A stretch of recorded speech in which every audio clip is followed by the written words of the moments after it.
Good evening, I'm Erin Anderson and you're watching Hub City Now. We're joined by Hagerstown's Police Chief, Victor Brito, who is taking us beyond the headlines to give us a better understanding and a better perspective of law enforcement in our city. Thanks so much for joining us, Chief. Thank you, Erin, for having me. So we asked the community members to submit questions. We got a great response, a wide variety of questions. We did receive some questions that were specific to ongoing cases that haven't been adjudicated yet. So I wanted to give you the opportunity to address that at the top of the segment. Well, thank you for asking that question, because we did have a couple specific questions regarding a recent homicide that we had on the dual highway of Mr. Butler. I want to address that specifically. Number one, our sympathies go out to the family and loved ones of Mr. Butler. Without question, it's a tragic incident. The Hagerstown Police Department worked tirelessly on that case. And we brought to justice the individual we felt was mainly responsible for that tragic homicide that we had. That being said, we are currently, it's still an open investigation, and we have work to do, and we're still working around the clock. We work tirelessly to bring his murderer to justice. It's still an open investigation. I can't comment any further on that matter. But let me just add something else, is that anytime we have a homicide, whether it be 1 or 50, it's too many. But again, the Hagerstown Police Department worked tirelessly to bring that individual to justice. The national average for homicide closure is approximately 60%. The Hagerstown Police Department has solved 100% of their violent crime. We have professional, compassionate detectives and officers that work very hard, and we'll continue working on this case and any other case that we may have. All right, I appreciate you addressing that, Chief, because there was a clear concern from some members of the community about that case specifically. Absolutely. All right, now we do want to try to stick with 30 minutes for this segment. We'll do our best to get to everything, so let's go ahead and get started. Let's go. Our first question involves gang activity in the community. What should people look for to identify gangs? So people are thinking along the way of gang signs, colors, tattoos, any kind of distinguishing appearances or behavior. And this person was looking particularly for what kind of information people can provide to police. Sure. A very good question. It's not like in Hollywood where you see people have colors, you know, in bandanas, whether it be red or blue, or hats turned sideways and those type of things, whether it be sports teams. It's changed and it's morphed where a lot of people that are involved in gang activity meld in with the general population. There are certainly some nuances, and we look for those things, but we look for criminal behaviors. Once we have criminal behaviors involved, those things are very specific, and then we look at associations, how those individuals are related to other individuals, and then that furthers our investigation. But let me be very specific about what we do. Back in September, I gave a press conference because it was very, very important for me and for our agency and our community, for them and our residents, our visitors alike, to know what we have done, that we're not sitting on our hands regarding gang activity. Back in 2016, when I first came here, we noticed an uptick in gang violence. Now, let me just give you a caveat also about gang violence. Now, certainly we have some youth gangs in the city. It's certainly not at a level that we have east of us, you know, in the state of Maryland. We have significant gang activity in the state, in our community, but hasn't risen to a great level that we've seen, you know, east as you move east of Washington County. Part of our line of attack, if you want to say, and part of how we addressed some of the gang activity is that the Hagerstown Police Department forwarded and we championed a task force. What we did is we brought our partners in. Policing is a team sport. We recognized that we needed additional resources to tackle the problem that we had in front of us and that we continue to have in front of us. We brought in the Washington County Sheriff's Office, the Maryland State Police, the ATF, the DEA, the State's Attorney's Office for Washington County. And we worked tirelessly to develop and target individuals that were bringing violence into our community. Matter of fact, we had over 13 arrests with multiple indictments and search warrants. We recovered over 50 guns. We will not relent, and we will not give a safe haven to anybody that comes into our community that wants to bring violence. We will continue on. We haven't stopped. We're in the first quarter right now. We have not stopped. Our investigation has continued. But based on that operation, we have seen a distinct downturn in some of the activity. That's certainly good news for people to hear. The other question you asked is that what can people do? You know, and something that I always reiterate, never be silent. Let us know. Let us know that information. Anything you provide to us is confidential. Will remain anonymous. Should you want to give us your information, that will still remain confidential. But you cannot be silent. The cases that we've worked in the city, whether it be gang violence or other violence, or even regular misdemeanor and crimes, we've done that and we've solved those crimes and made arrests based on community input and interaction. You know, policing is the ultimate team sport. We need everybody to participate. Right, so what I'm hearing is people can remain anonymous. It's good though for you all as police to have a point of contact for additional information if somebody would provide a tip. Absolutely. You know, oftentimes we get anonymous tips. Anonymous tips are sometimes hard to follow up with. You know, if we have a point of contact, again, that information is confidential. We do not share that whatsoever. Right. Having a point of contact allows us to dive further, you know, in that investigation for more specificity, and that furthers our investigation. So that's a very important thing. If you want to remain anonymous, that's fine too, you know, but it does help us out. Right, so I think you actually answered our next question that we had up for you about what exactly the department is doing and how people can help. So very concise and clear from you on that. Well, let me just, and let me kind of circle back to that Sure. question. It's incredibly important for people to, you know, give us information. We have solved major crimes in the city with participation from our residents and community people. We will always do that, you know. Police department, our police department is not on an island. You know, we are with everybody. So we need that interaction. The more information you can give us, the better we can act. Doesn't mean we can act right away. You know, we have something in this country, you know, called the Fourth Amendment and probable cause. We have to avail ourselves to that, and we have to make good cases, and we'll continue to do so. I'm not trying to get the last word for you on this topic, okay. But I do think it goes to say that there is no reason that people should hesitate to call the police too. If they think, oh, maybe this isn't a big issue that I shouldn't bother them about, you've always made it clear when I've seen you talk to people in the community that if you have a concern, contact police. It's critical. That is very critical. And as we've talked about, what we're going to be doing is we're going to be putting out a PSA on ways and avenues for people to contact us. So we're going to do something on our station channel here. We're going to put something out so people are comfortable in knowing how to contact us and do those things. You know, so it's paramount for people to talk to us. You know, and that's how we solve crimes. That's how we make our community safe. We'll move on. Thanks for your time and attention to that. Sure. Is there a mandatory curfew in Hagerstown, and how is that enforced? There is. The city ordinance, our curfew ordinance, and is very specific. From Sunday through Thursday, and this has to do with any individual under the age of 17 that's not emancipated. If they're under the age of 17, they have to be in their homes or in a residence between 10 p.m. and 5 a.m. It's 11 p.m. and 5 a.m. on Saturday and Sunday, or Friday and Saturday, excuse me. So it's very, very important. And you know, normally what will happen is that when we find a juvenile, and we will do a field interview, we determine their age, and then there are specific penalties, you know, for that. You know, warnings and fines and those type of things that, you know, kind of escalate as you move forward. But part of this whole conversation is we want to post that. We'll post the city ordinance on curfew violations, but it's really simple. You know, Sunday through Thursday, 10 p.m. to 5 a.m., and then again 11 p.m. to 5 a.m. Friday and Saturday. And if somebody sees juveniles violating that curfew, that's something they can contact the police department to report? Absolutely. You can call the non-emergency number. You can forward it on PD info. We prefer the non-emergency number, but we stop juveniles routinely, you know, in violation of our curfew ordinance. We had another question from someone who likened some crime reports to some things that happened in bigger cities. But he wants to know, what is the allure of Hagerstown to criminals, and how do we get them out?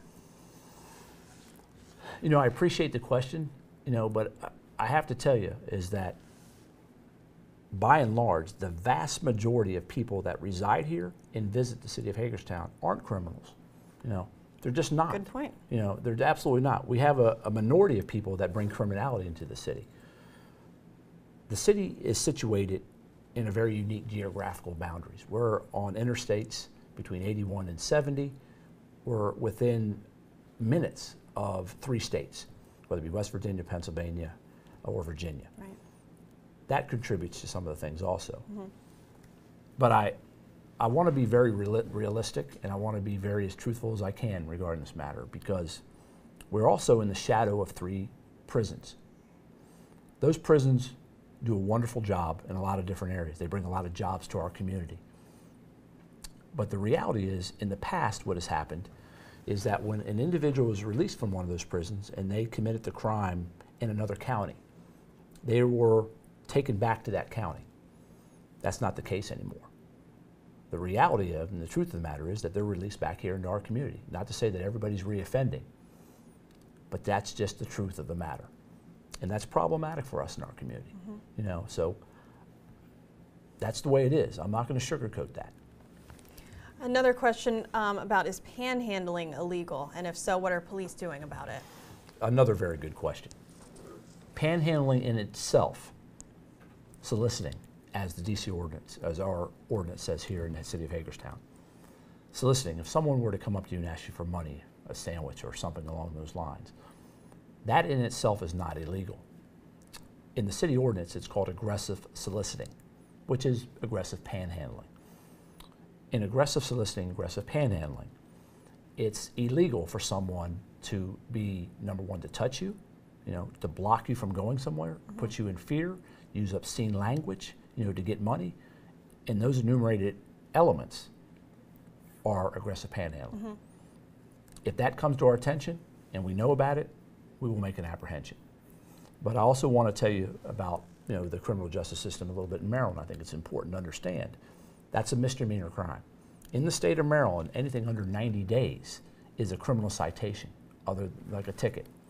Now, if there's some other behavior, assaultive and those type of things, that's a different story. But the clear aggressive soliciting, those are the enumerated cases. And when it comes to someone's attention, let us know. We'll address it.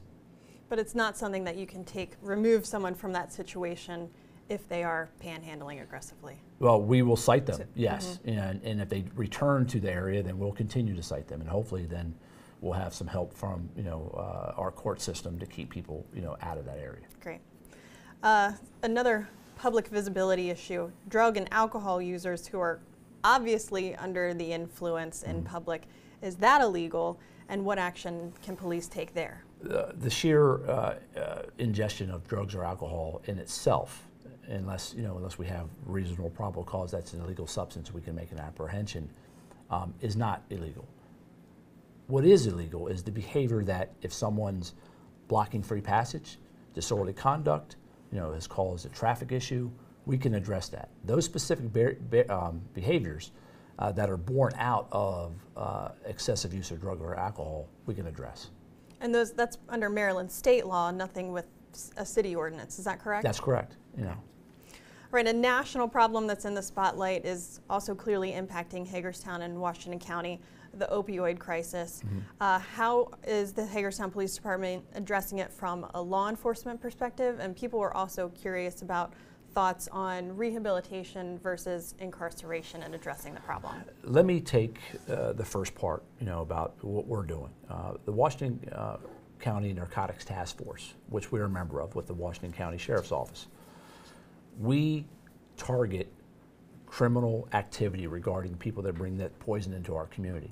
You can probably see in the local paper recently, we served a search warrant and recovered a lot of heroin, a lot of narcotics. We made 3 apprehensions for individuals that were doing that. So from a law enforcement perspective, we are consistently targeting people that are bringing in poison into our community from a variety of different standpoints, whether it be patrol activity from our directed patrol unit, and in particular when we're looking at narcotics with our narcotics task force.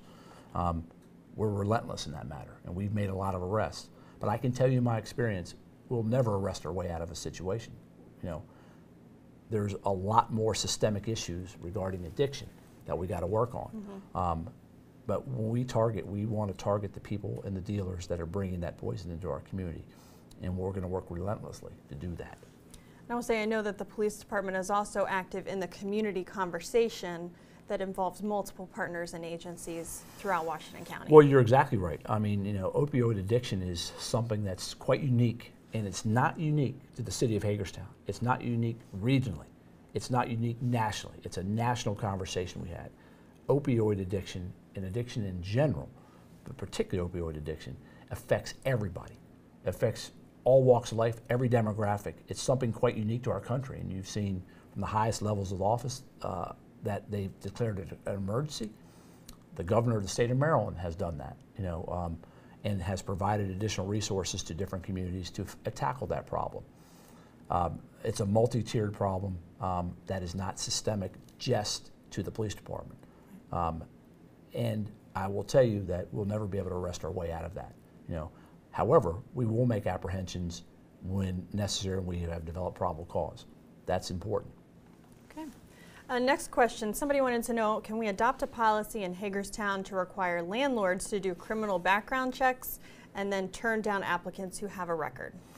Well, that question's a little bit out of my wheelhouse because we don't enforce, you know, what landlords can do. That would come under code. That's fair. I can tell you, based in my my knowledge and my education, is that under the Fair Housing Act, to require and deny housing to someone most likely would probably be illegal, you know, in a violation of their rights under the federal government law guidelines and laws. But again, I'm just, you know, I'm shooting off the top of my head there. But I will say this, that should there ever be an effort or to change our ordinances and to change anything that we would do, that would have to go to the mayor and council for consideration, and there would have to be a legal opinion, you know, if in fact that is something we could do. But let me kind of go a little step further about housing.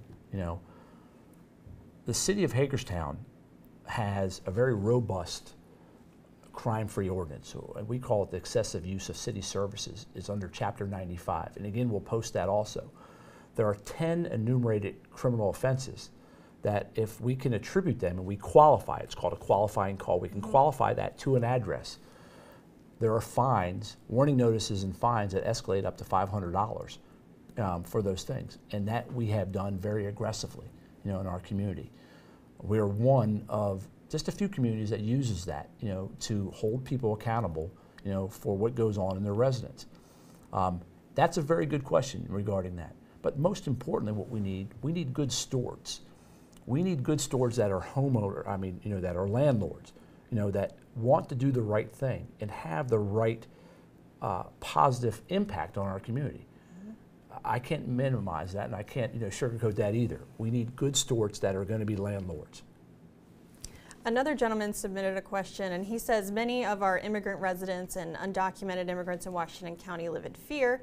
He heard that people are not reporting crimes for fear of arrest or deportation. So he wanted to know, what is the policy and procedure regarding interaction with an undocumented immigrant for people in Hagerstown? So for example, if they call and report a crime or if they're pulled over, Sure. And what is the level of involvement that ICE has in Hagerstown? Let me just say emphatically, the Hagerstown Police Department does not train our members, nor do we have a policy to ever ask anyone when we make a contact, a traffic stop, somebody's reporting a crime, about their immigration status. We just don't do it. We have never done it, and we have not done it. Now, should there be a case where someone's arrested and they are processed through the county jail, and it comes up that there is a federal hold or warrant on them, we will cooperate, us and the jail system, in the processing that individual. That's required. It's required by law. We must do that. But let me circle back to the main question: is that we don't ask. You know, we want people to come to us and give us information. The Hagerstown Police Department, and me personally, enjoy a wonderful relationship with our Latino community and other immigrants in this city. We deal with those people as they're number one, they're our residents, they're our friends, and they're our neighbors. That's just as clear as I can answer that. We just don't do it, and we haven't done it, and we won't do it. That was certainly very clear. Yes. Okay. Appreciate that. Sure. And also, I have to ask, what additional measures are being and will be implemented to increase the number of minorities and women represented on the force in Hagerstown? Recruiting is a challenge, you know, not only with Hagerstown, not only Washington County, but through not the state of Maryland, but nationally. Yeah. I can tell you in my experience, I used to be in charge of recruiting in Washington. I understand those limitations. But the Hagerstown Police Department is a nationally accredited agency under CALEA, the Commission for Accreditation for Law Enforcement. We are one of approximately 800 agencies out of 18,000 law enforcement agencies that's nationally accredited. And what that means is that we have standards in everything we do in law enforcement. One of the standards is recruiting and diversity. We meet the CALEA standard for recruiting and diversity in the Hagerstown Police Department. That's not good enough for us. We want to far exceed that. Matter of fact, we have our first African-American female in the police academy. I'm incredibly proud of that. But we are continuing to go out to all of our communities, and we talk all the time with our people, because we want people that live here and that reside in this area, that are from here, to come into our police department. Right. Doesn't mean others can't come in. Certainly they can. But we go out to our communities and our neighborhoods, and we talk about those individuals, because we want good candidates to come into the Hagerstown Police Department. Recruiting, just so you know, is recruiting in police work is very, very difficult. You know, we probably hire on average, and it's pretty much a national statistic, probably from 4 to 5, maybe 6 out of every 100 applicants. You know, wow. So it's a very steep hill to climb. Mm-hmm. From application to hire can sometimes be in excess of 6 months. You know, so it's a long process, you know, to go through those things. But we are constantly looking about adding diversity to our community and our police department. The bedrock of good policing is having a police department that mirrors its community. You know, so we'll continue to do that. Something we'll work at very hard of it, and we're very proud in our efforts, and we're going to continue to do those things. Great. We have another resident who said last summer an officer stopped at her home for a survey of concerns in the area, and he had mentioned that the city received a grant for 4 foot patrol officers, and she wanted to know what the status of implementation was with that program. We just recently launched it. We have identified our 4 officers, and we'll be happy to put those on our foot beat. We've identified those 4 officers for 4 areas in our city: the West End, the Jonathan Street neighborhood, Locust Point area, and the Fairgrounds Park Mulberry Street area. So we'll be able to put those out in the information. Our officers literally have just got their marching orders and things, and we're putting them out right now. And we're pretty happy about that process. So we're very comfortable, and I think our community will be comfortable too and happy with those individuals. Good. Awesome. Someone else wanted to know, how significant is the sex trafficking issue? They mentioned seeing some billboards up around town, and they wanted to know what police are doing to stop sex trafficking in the community. Another very good question. Being here in Hagerstown, again on the corridors of 81 and 70, it brings a great deal of people in to the community. Significantly, it's not like Hollywood either, where you see a lot of street activity, you know, and those type of things. We do have that, and you probably saw in the paper recently where we made 6 apprehensions of people trying to buy and sell services of sex trafficking and prostitution. Conversely, the Hagerstown Police Department is part of a human trafficking task force, the Child Exploitation Task Force, with the FBI. So we go out and we try to identify and apprehend and help young people in that type of thing. Trafficking in prostitution and human trafficking has changed dramatically. Most of it's underground, most of it's on web pages, whether it be Backpage, social media, whether it be Craigslist and other venues. We constantly work with those individuals, but the individuals we have on the Hagerstown Police Department in my detective's office are deputized, and they work with the task force with the FBI, which is fantastic. Part of that task force, they have an advocate that goes out with them when they go out and they either make apprehensions or they try to stop sex trafficking. The advocate is there to help the individuals that are in that line of work and selling that business. Oftentimes, a lot of the people that we identified are there voluntarily. Obviously, if you're a juvenile, you're not there voluntarily, and that would be a sex trafficking, a human trafficking matter. But we take it very seriously, and we enjoined our detectives with the FBI so we could tackle it head on. Another resident noted that he sees a lot of vehicles with out-of-state license plates. Sure. And he wants to know kind of what are the rules and regulations with that, if Maryland provides a certain amount of time for people to have their registration changed once they move here. Yes, it is. Maryland is very specific. Once you move into the state of Maryland and you're a resident here, you have 60 days which to get licenses and tags and all those things turned over. There's also a very specific measure which we have to warn people. Once people are identified that have been here and we get that information that they've been here for a while and they're out-of-state tags, we have to give them a warning notice and a brochure, and then we'll come back, circle back in a certain amount of time. It's approximately 60 days again. And then either we can warn, we're not under obligation to warn them the second time, but then the third time after that 60-day period has expired, then we can cite them individuals with a traffic violation through the state of Maryland. As I talked about PSAs about, in the past, we are doing another PSA, which we'll put on our webpage, and we'll put out in our TV station that specifically gives detailed information of what citizens can do, to notify us and let them know when they see a car that's been in their neighborhood for a period of time, where we can come out and we can address it. So we're going to give specific information to our community, how we can handle that, and step by step. And that should be out. Hopefully we'll have that out in a couple weeks. Okay.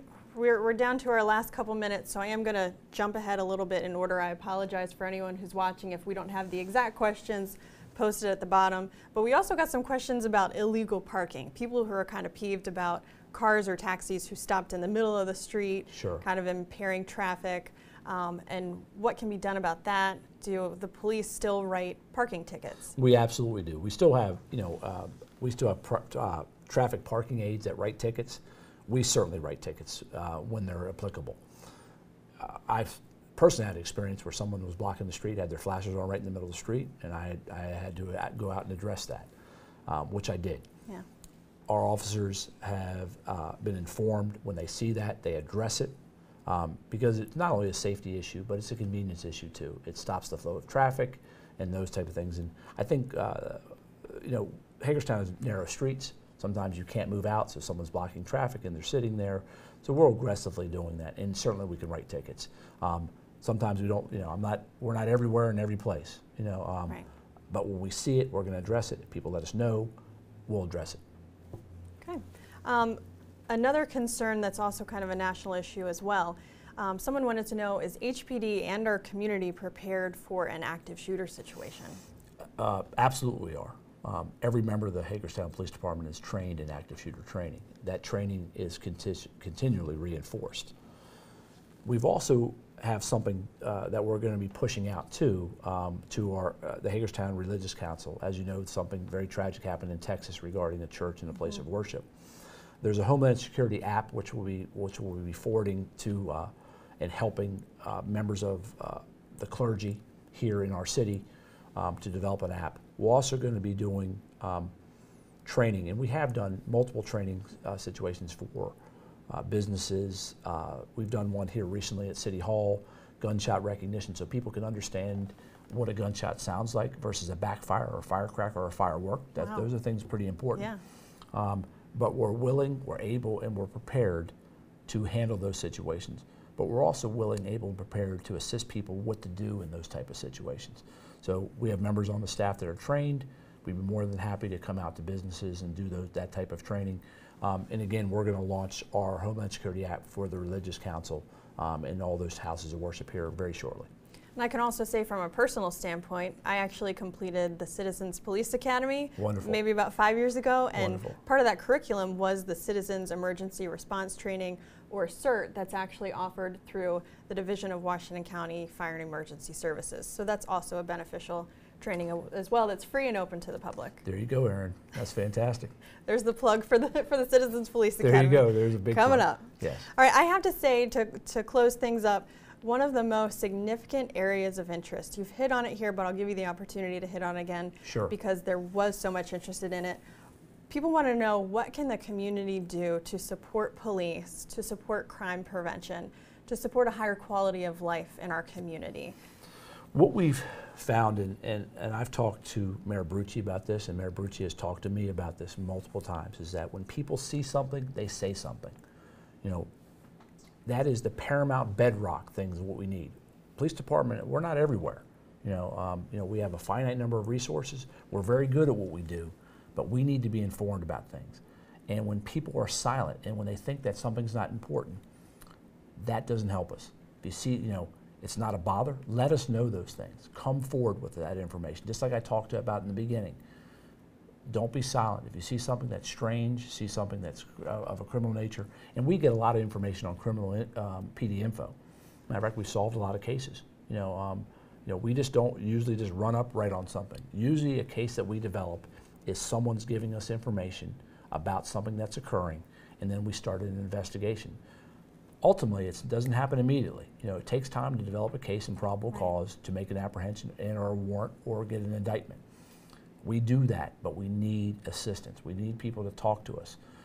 You can talk to us whether we're walking down the street, we stop them, you let information know. Sometimes people are a little apprehensive about that. But there's a number of different venues you can give us information.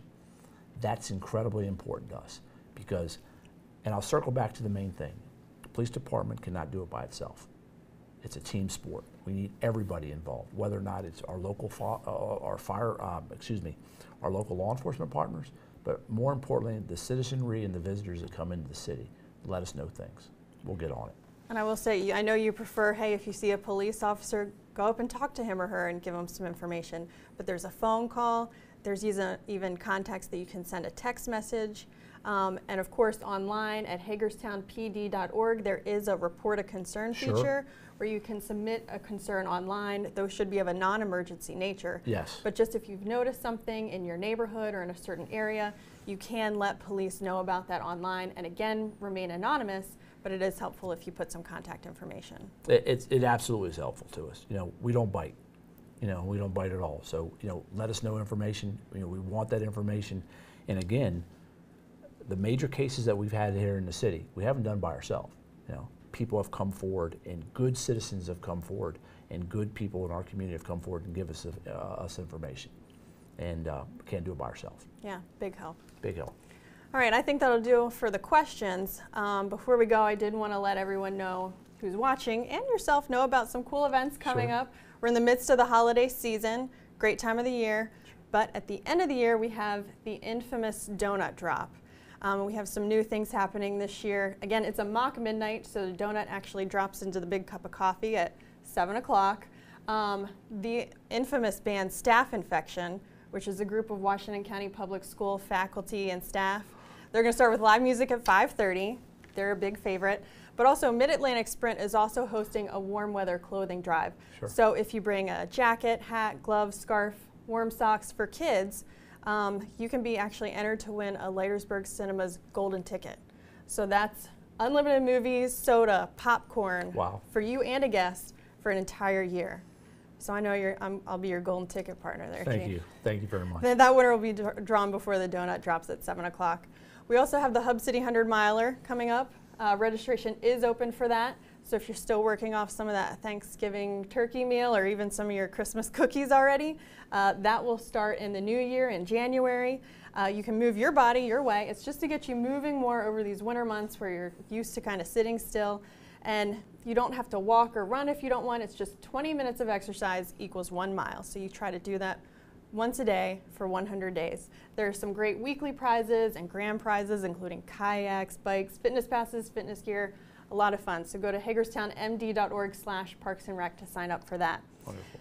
Now, if you didn't catch the whole broadcast, you can catch it on the Hagerstown Police Department's Facebook page again, on the City of Hagerstown's YouTube channel, and on Hub City Now. That's channel 25 for those Antietam cable subscribers. So thank you, everyone, for watching, for your interest in public safety.